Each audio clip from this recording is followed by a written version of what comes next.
ከገቢ ግብር ነፃ የመሆን መብትን የሚያስቀር ረቂቅ የኢንቨስትመንት ማበረታቻ ደንብ ለውይይት ሊቀርብ ነው። የጃራ መጠለያ ካምፕ ወደ ወታደራዊ ማሰልጠኛ መቀየሩ ስጋት እንደፈጠረባቸው ተፈናቃዮች ገለጹ። ከስደት ተመላሾች የመቋቋሚያ የገንዘብ ድጋፍ እንዲያገኙ የተቋቋመው ፈንድ ስራ ባለመጀመሩ መልሶ ማቋቋም አልተቻለም ተባለ። ሰላም ጤና ይስጥልን የተወደዳችሁ የኢትዮጵያ ሪፖርተር ዩቲዩብ ቻናል ቤተሰቦች፣ ለወቅታዊና ትኩስ መረጃዎች የኢትዮጵያ ሪፖርተር ዩቲዩብ ቻናል ቤተሰብ በመሆን ላይክ፣ ሰብስክራይብ እና ሼር እንድታደርጉ እያስታወስን ኢሊያስ ክፍሌ የሰዓቱን አበይት ዜናዎች አስደምጣችኋለሁ። አብራችሁን ቆዩ። እሺ ተጀ ነው መከፍለው ወረወረው እየለሌ ነው። ብዙ ስራ ነው የሚያስተዋግሉብኝ እንዴ። ያው ለሰለፍ ይሄው እዚህ ጋር እኮ መክፈል ይችላል። ልጆቼን ከትምህርት ቤት ማምጣት ስላለብኝ እንጂ ሄጂ ከፍዬ ደግሞ ተመልሼ ልመጣ ነው። ቀን ይከሰል። ሲቢ ብርና ሞባይል ባንኪንግ የክፍያ መተግበሪያዎችን በመጠቀም የትራፊክ ቅጣቱን በቀላሉ ያለ ልፋት ይፈጽሙ። የኢትዮጵያ ንግድ ባንክ ሁሌም የሚተማመኑበት ባንክ።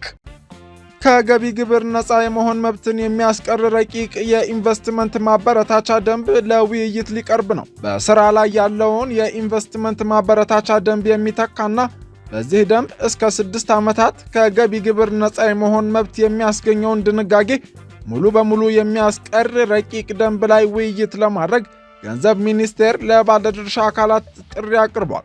ለውይይት የቀረበው ረቂቅ ደንብ ሊከፈል ከሚችለው የገቢ ግብር ላይ ከ5 በመቶ አንስቶ እስከ 15 በመቶ የሚደርስ የገቢ ግብር ቅናሽን እንደ ኢንቨስትመንቱ አይነት ለዓመታት የሚፈቀድባቸውን ድንጋጌዎች ከመያዙ በተጨማሪ በስራ ላይ እንዳለው ደንብ ለዓመታት ከገቢ ግብር ሙሉ በሙሉ ነፃ የመሆን መብት የሚሰጥ ድንጋጌን አላካተተም። ከዚህ ቀደም የነበረውን የማበረታቻ ደንብ ቁጥር 517/2014 መለወጥ አስፈላጊ ሆኖ በመገኘቱ ጥቅምት 11 ቀን 2018 ዓ.ም የሚመለከታቸው አካላት ተገኝተው አስተያየታቸውን እንዲሰጡም ነው ጥሪ የቀረበው። የሚኒስትሮች ምክር ቤት ያዘጋጀውና ሪፖርተር የገንዘብ ሚኒስቴር ድረገጽ ላይ ተጭኖ የተመለከተው የኢንቨስትመንት ማበረታቻ ረቂቅ ደንብ በልዩ ልዩ የኢኮኖሚ ዞኖች ውስጥና ከኢኮኖሚ ዞኖች ውጪ ለሚሰማሩ ኢንቨስተሮችና ስታርታፖች የሚደረጉ የገቢ ግብር ምጣኔ ማሻሻያዎችን ይዟል። በረቂቅ ደንቡ ከልዩ የኢኮኖሚ ዞን ውጪ ባለ ኢንቨስትመንት ምርት ወይም አገልግሎት ወደ ውጪ የሚልክ ባለሀብት በዚያው ዓመት ግብር በሚከፍልበት ገቢ ላይ 10 በመቶ የንግድ ትርፍ ግብር ይከፍላል ይላል። በአዲስ አበባ ከተማና በኦሮሚያ ክልል ሸገር ከተማ አስተዳደር የልዩ ኢኮኖሚ ዞን አልሚና ንዑስ አልሚዎች ግብር ከሚከፍሉበት ዓመታዊ ገቢያቸው ላይ ሥራ ከጀመሩበት ቀን አንስቶ ለሚቆጠሩ 10 ዓመታት የ5 በመቶ የገቢ ግብር ምጣኔ ቅናሽ ይደረግላቸዋል የተባለ ሲሆን ከዛ በኋላ ባሉት ዓመታት በገቢ ግብር አዋጅ በተደነገገው መሰረት የንግድ ትርፍ ግብር እንደሚከፍሉ በረቂቁ ሰፍሯል። በልዩ የኢኮኖሚ ዞን አዋጅ መሰረት የኢንቨስትመንት ቦርድ በልዩ ሁኔታ ካልወሰነ በስተቀር የልዩ ኢኮኖሚ ዞን አልሚና ንዑስ አልሚ እነዚህን ማበረታቻዎች ተጠቃሚ ሊሆኑ የሚችሉት ቢያንስ $75 ሚሊዮን ስራ ላይ መዋላቸው ሲረጋገጥ እንደሚሆንም ተገልጿል። መሳሪያዎችን ማምረት ወይም መገጣጠም፣ የእንጨት ውጤቶች፣ የወረቀት፣ የግብርና ማቀነባበር፣ የፓኬጂንግና ኢንፎርሜሽን ቴክኖሎጂ ልማት መስክ፣ የኤሌክትሪክ ኃይል ማመንጨት፣ ማስተላለፍና ማከፋፈል ላይ የተሰማሩ ባለሀብቶችም የተለያየ መጠን ያለው የገቢ ግብር ማበረታቻ ያገኛሉ ተብሏል። አንድ ስታርታፕ ስራ ከጀመረበት ጊዜ ጀምሮ ለሚቆጠር የ10 ዓመት ጊዜ ግብር በሚከፍልበት ገቢው ላይ የ5 በመቶ የገቢ ግብር ቅናሽ ማስከፈያ ምጣኔ እንደሚሰጠውና ከዛ በኋላ ግን በገቢ ግብር አዋጅ በተደነገገው መሰረት የንግድ ትርፍ ግብር እንደሚከፍል፣ ለባለ አክሲዮኖች ከሚከፍለው የትርፍ ድርሻ ላይ ግን ከሚከፈል ታክስ ለ5 ዓመታት ነፃ እንደሚሆን ተደንግጓል። በተጨማሪም አንድ ኢንቨስተር ስራ በሚጀምርበት ወቅት ለካፒታል ንብረቶች ባወጣው ወጪ ላይ በተወሰነ መቶኛ የሚሰላ ለአንድ ጊዜ ብቻ የሚፈቀድ ተቀናሽ ወጪ ወይም የኢንቨስትመንት ካፒታል አላዋንስ ተጠቃሚ ለመሆን በትንሹ $1 ሚሊዮን ስራ ላይ ማዋል ግዴታ እንደሚሆን በረቂቅ ደንቡ ሰፍሯል።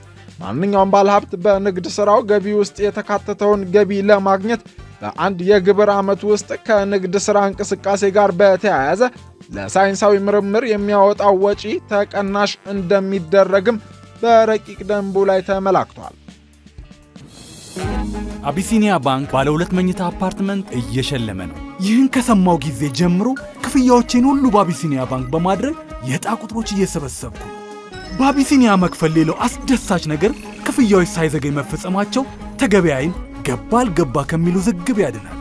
በየሳምንቱ ከ50 ሺህ ብር ጀምሮ ላፕቶፕ፣ ሳምሰንግ ሞባይል እንዲሁም የዓመት ያልተገደበ ኢንተርኔት ጥቅል የሚያስገኝ ዕድልም ይገኛል።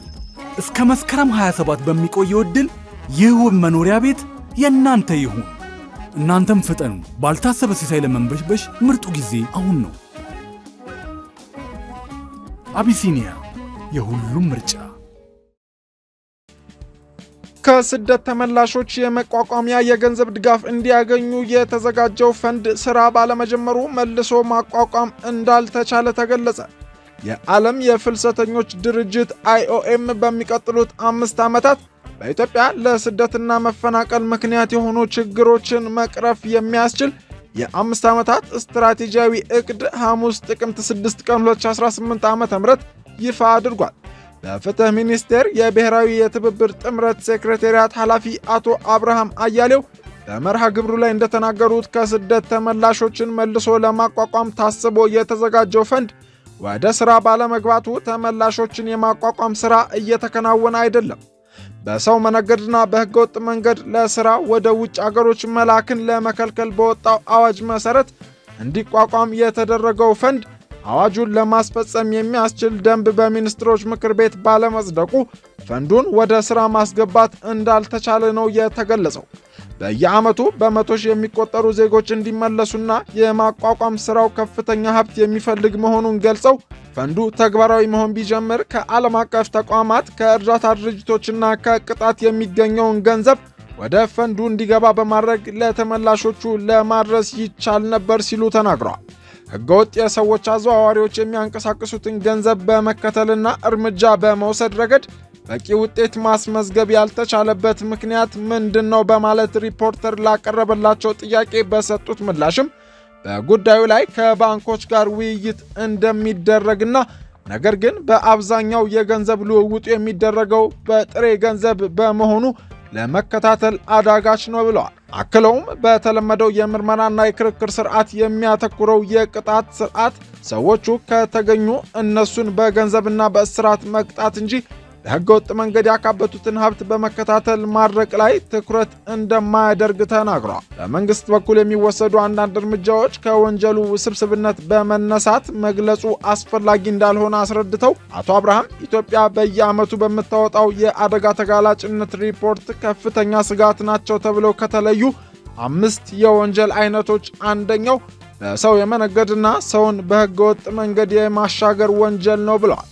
ከዚህ ጋር በተያያዘ የዓለም የፍልሰተኞች ድርጅት ሕይወት ማዳን፣ ለመፈናቀል ዘላቂ መፍትሄዎችን መስጠትና ደህንነታቸው የተጠበቀ የስደት መንገዶችን ማፈላለግ የሚሉ 3 ዋና ዋና ጉዳዮችን ትኩረት አድርጎ ለመስራት የሚያስችል የ5 ዓመት ዕቅድ ይፋ አድርጓል። ድርጅቱ የአስቸኳይ ጊዜ ዝግጅቱንና የሕይወት አድን እርዳታ ቀዳሚ ትኩረቱ እንደሚሆንና መጠለያ፣ ጤና፣ ንጹህ የመጠጥ ውሃና ንጽህና አጠባበቅን ተደራሽ ማድረግም ተከታዮቹ ስራዎች ናቸው ተብሏል። ሌላው ትኩረት የተሰጠው ለተመላሽ ዜጎች የሚደረግ ድጋፍን የሚመለከት ሲሆን ተመላሽ ዜጎችን የማቋቋም ስራዎች ላይ ትኩረት ይደረጋልም ተብሏል። የጃራ መጠለያ ካምፕ ወደ ወታደራዊ ማሰልጠኛ መቀየሩ ስጋት እንደፈጠረባቸው ተፈናቃዮች ገለጹ።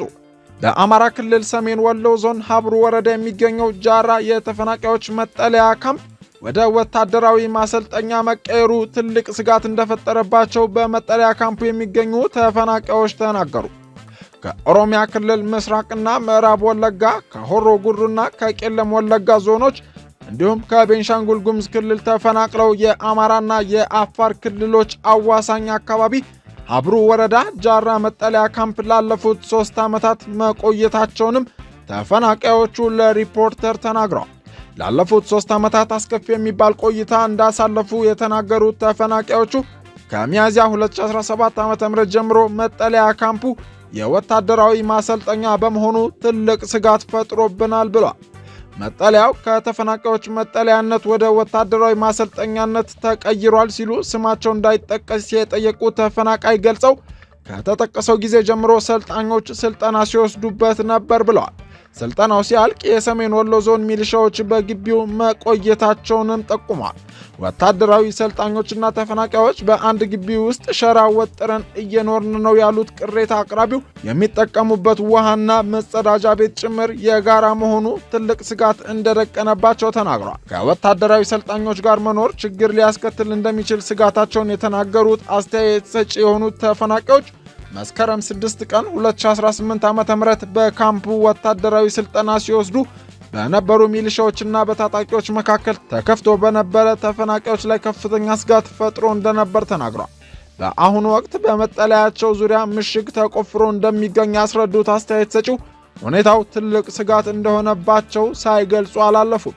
በካምፑ ውስጥ 8539 ተፈናቃዮች መጠለላቸውን የተናገሩት አስተያየት ሰጪው አብዛኞቹ ተፈናቃዮች ወደ ነበሩበት የመመለስ ተስፋ እንደሌላቸው ተናግረዋል። ተፈናቅለው ወደ መጡበት መመለስ የሚፈልጉ ለብቻ የክልሉ መንግስት በሚሰጣቸው ቦታ የተለያዩ ስራዎችን ሰርተው መኖር የሚፈልጉ እንዲሁም በወሎ አካባቢ ቤተሰብ ያላቸው ከቤተሰቦቻቸው ጋር መኖር የሚችሉበት ሁኔታ እንዲመቻች የሚሉ በጥናት ላይ የተመሰረቱ አማራጮች ቀርበው እንደነበር በማስታወስ ነገር ግን በወቅቱ የቀረበው የጥናት ውጤት ምን ላይ እንደደረሰ እንደማያውቁም አብራርተዋል። በተለያዩ ጊዜያት የወሰን ግጭቶች እንደሚከሰቱ የገለጹት አስተያየት ሰጪው በተለያዩ ወቅቶች ለእንጨት ለቀማ ሲንቀሳቀሱ በነበሩ ተፈናቃዮች ላይ ከአፋር ክልል በኩል በተተኮሰ ጥይት 7 ሰዎች መሞታቸውንና 10 ያህሉ መቁሰላቸውንም ገልጸዋል። ሰልጣኞች ሳይገቡ በፊት ለሚመለከተው አካል ቅሬታቸውን አሰምተው እንደነበረ የተናገሩት ደግሞ ስማቸው እንዳይገለጽ የጠየቁ ሌላ ተፈናቃይ ሲሆኑ